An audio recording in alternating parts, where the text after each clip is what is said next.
Hey viewers, welcome to another game of the Casual Pro Gamer. And this time we're doing a game which is not high elo. It's from Alpha, the cards player, and he's going to play in a 4v5 apparently. And his team has, well, a decent tank in Gragas.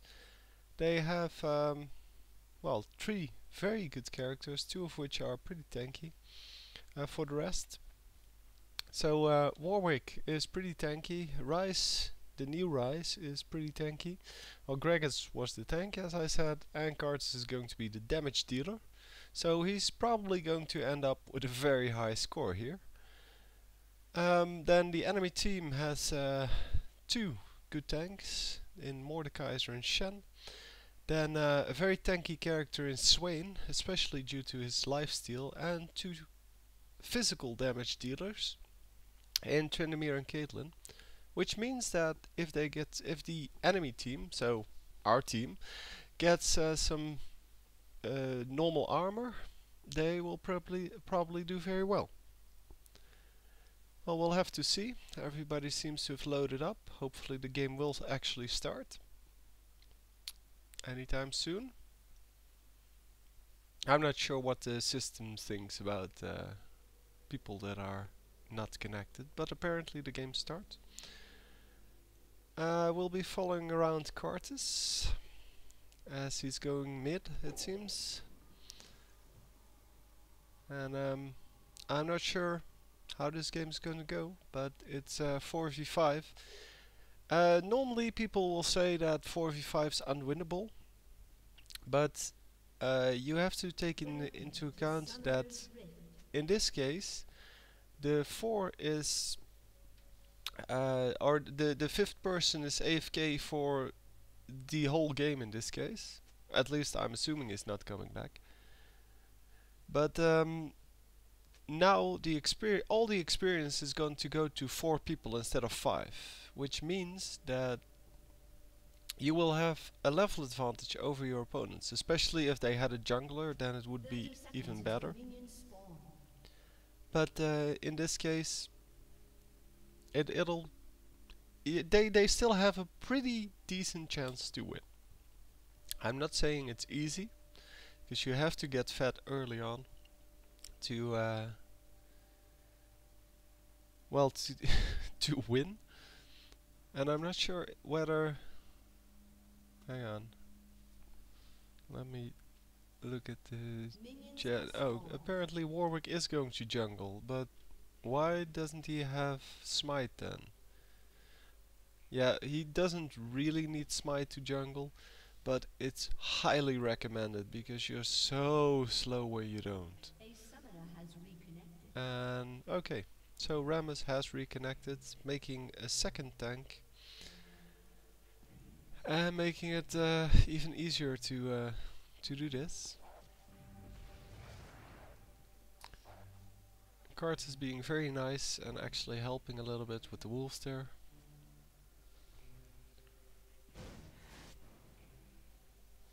And I'm going to disconnect the camera and we're going to see.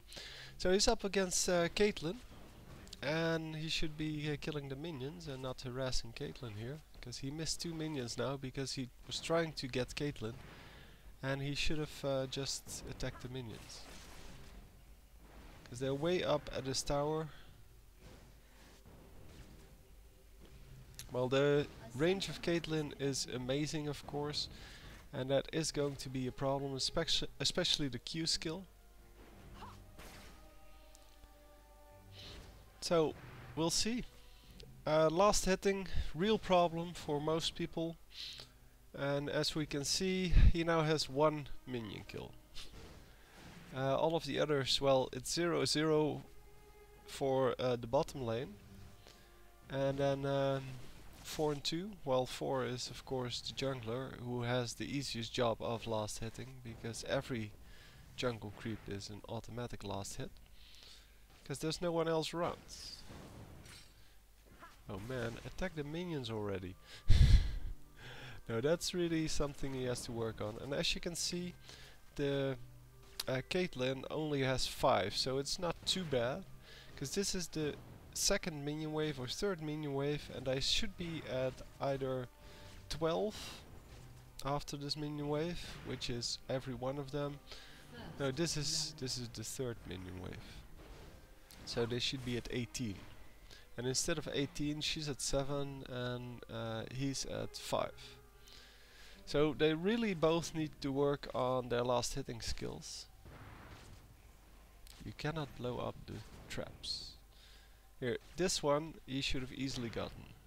And then this one's going to be next. So he needs to run there and just attack it with an auto attack.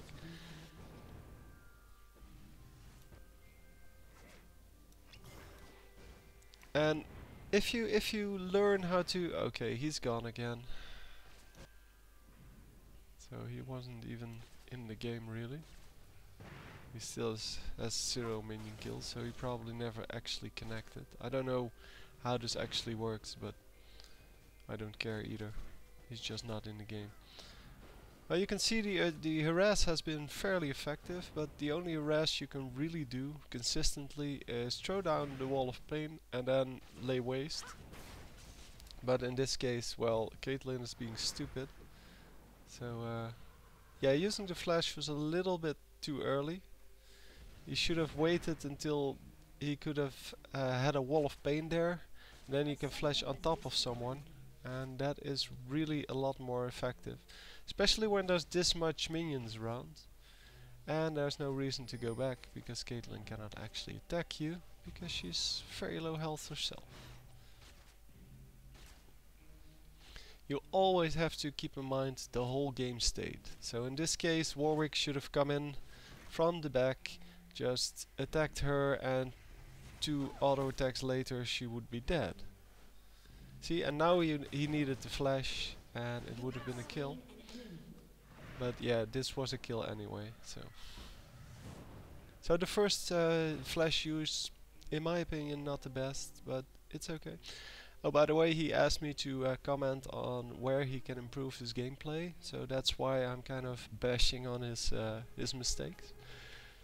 It's not they're not big mistakes. It's just that if you do things differently, you can actually get more damage done, or well, stay in lane longer and kill more creeps. And killing minions in this game is so important. You cannot even imagine. I mean, if you saw the Nasus game, you can kind of tell. He didn't do anything, that was a hotshot game, and he didn't do anything except for farm for like the first 20 minutes. And after that he had so many last hits that they couldn't beat him anymore. He just wouldn't die. And that is kind of the point of this game. So he has to keep track of the life totals of players here.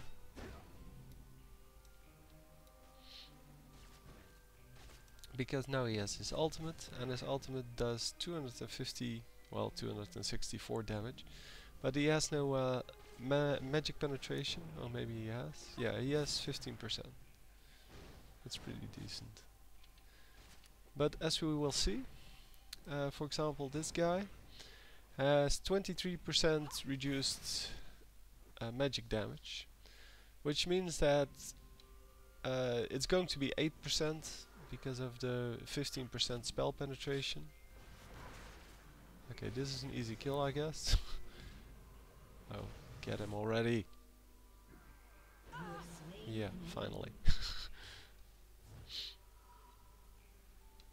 I don't know why there was so little damage coming out of Rise, but now I do, because Rise was starting off with a health crystal instead of a mana crystal. Rise, the new Rise, needs to have everything mana, so he has to start with a mana crystal and then build, yeah, the catalyst, which is a fine item, but then go into all these other mana things. So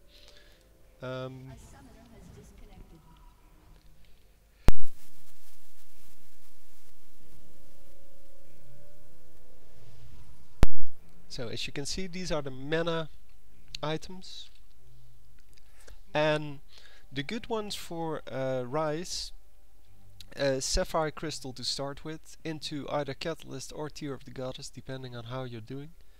Tear of the Goddess is better when you're trying to build up a large amount of mana but don't need the extra life. Catalyst is better in every other situation, so if you could use the extra amount of life, sure. And then of course you build that into either the what's it called? Banshee's Veil.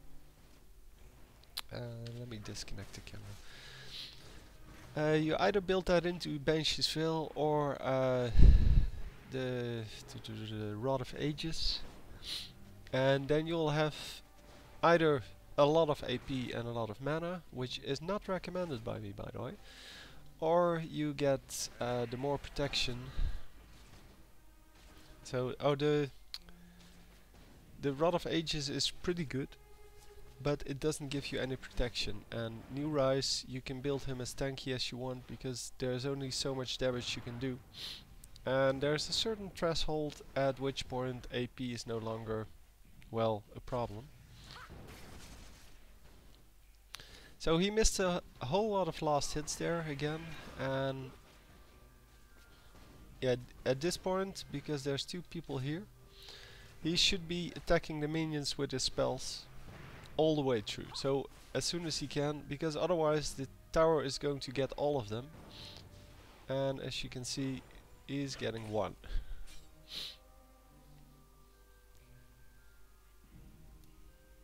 So Rise is coming in once again. Rise should be coming in here, by the way, because now she can just run back. And this is the problem many people have with ganks. Karthus is now pushing up, so pushing towards Caitlyn because he knows there's someone in the bush.